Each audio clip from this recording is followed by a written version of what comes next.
चारों तरफ से लोग बोल रहे हैं बिहार भर से कि हमारे यहाँ तो कोई आया ही नहीं, हमारे गांव में कोई कर्मचारी पूछने नहीं आया, आखिर कैसे आंकड़ा जारी हो गया।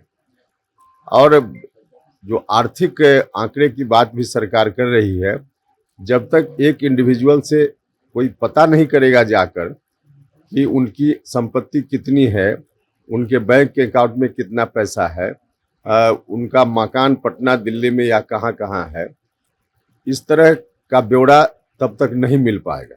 और इस तरह का सर्वे कहीं हुआ ही नहीं है, फिर भी सरकार का दावा है कि हमने कर लिया। कि सरकार इन विसंगतियों को दूर करे और उसके बाद फिर से आंकड़ा जारी करे। इसी मांग को लेकर के आज राजभवन मार्च हम लोगों ने रखा है। गांधी मैदान से लेकर राजभवन तक हम लोग जाएंगे। सरकार ने एक और आंकड़ा जारी किया था जो 2015 और 2016 का है, और उसमें भी सामान्य प्रशासन विभाग जो सरकार का है उसने ही आंकड़े इकट्ठे किए थे। इस बार जो गणना हुआ है उसमें भी सामान्य प्रशासन विभाग ने ही किया है इसको भी इकट्ठा करने का काम। तो उस वक्त कहा गया 2-3 जातियों के बारे में, बहेलिया 2015 में उनकी संख्या बताई गई 67,000 और इस बार बताई गई है 8,000।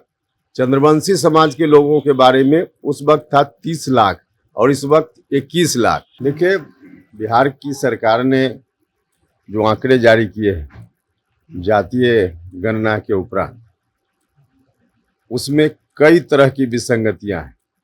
चारों तरफ से लोग बोल रहे हैं बिहार भर से कि हमारे यहाँ तो कोई आया ही नहीं, हमारे गांव में कोई कर्मचारी पूछने नहीं आया, आखिर कैसे आंकड़ा जारी हो गया।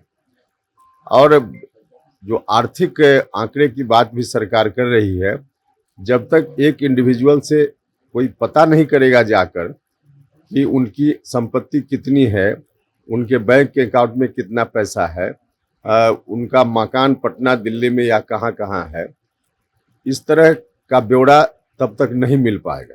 और इस तरह का सर्वे कहीं हुआ ही नहीं है, फिर भी सरकार का दावा है कि हमने कर लिया। तो इसका मतलब है कि कहीं घर में बैठकर किसी ने बना लिया है। अब वैसी परिस्थिति में इस तरह का आंकड़ा अगर हम सब लोग मिलकर मान लें तो आगे इसका बहुत ही नुकसान उठाना पड़ेगा। तो इस नुकसान से बचने के लिए सरकार से हम बार बार आग्रह कर रहे हैं कि सरकार इन विसंगतियों को दूर करे और उसके बाद फिर से आंकड़ा जारी करे। इसी मांग को लेकर के आज राजभवन मार्च हम लोगों ने रखा है। गांधी मैदान से लेकर राजभवन तक हम लोग जाएंगे। बिहार भर से साथी आए हैं। महामहिम से आग्रह करेंगे कि महामहिम आप हस्तक्षेप कीजिए। अब 4 सवाल एक ही बार कीजिए तो कैसे?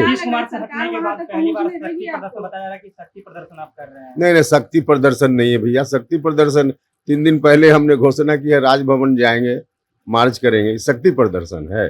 कोई शक्ति प्रदर्शन नहीं। अरे भैया, कह रहे कि शक्ति प्रदर्शन फालतू की बात है, फिर भी आप उसी सवाल को पूछ रहे हैं। देखिए, अब नहीं पहुंचने देगी तो देखते हैं कि कहां तक क्या होता है, वो तो जाएंगे, उसके बाद की बात है। जाति का क्या सफलता मिलेगी। और वो लोग कह रहे हैं कि सबूत दीजिए, उसके बाद हम देखेंगे क्या। बता तो रहे हैं कि अभी कुछ ही दिन पहले सरकार ने एक और आंकड़ा जारी किया था जो 2015 और 2016 का है, और उसमें भी सामान्य प्रशासन विभाग जो सरकार का है उसने ही आंकड़े इकट्ठे किए थे। इस बार जो गणना हुआ है उसमें भी सामान्य प्रशासन विभाग ने ही किया है इसको भी इकट्ठा करने का काम। तो उस वक्त कहा गया 2-3 जातियों के बारे में, बहेलिया 2015 में उनकी संख्या बताई गई 67,000 और इस बार बताई गई है 8,000। चंद्रवंशी समाज के लोगों के बारे में उस वक्त था 30 लाख और इस वक्त 21 लाख। अभी 9 लाख 10 लाख इतने दिनों में घट गया क्या? 2016 में माली समाज, उनके बारे में कहा गया कि उनकी संख्या है 13 लाख और इस बार कहा गया है 3 लाख। तो सरकार का ही आंकड़ा बता रहा है ना कि गलत है। चल।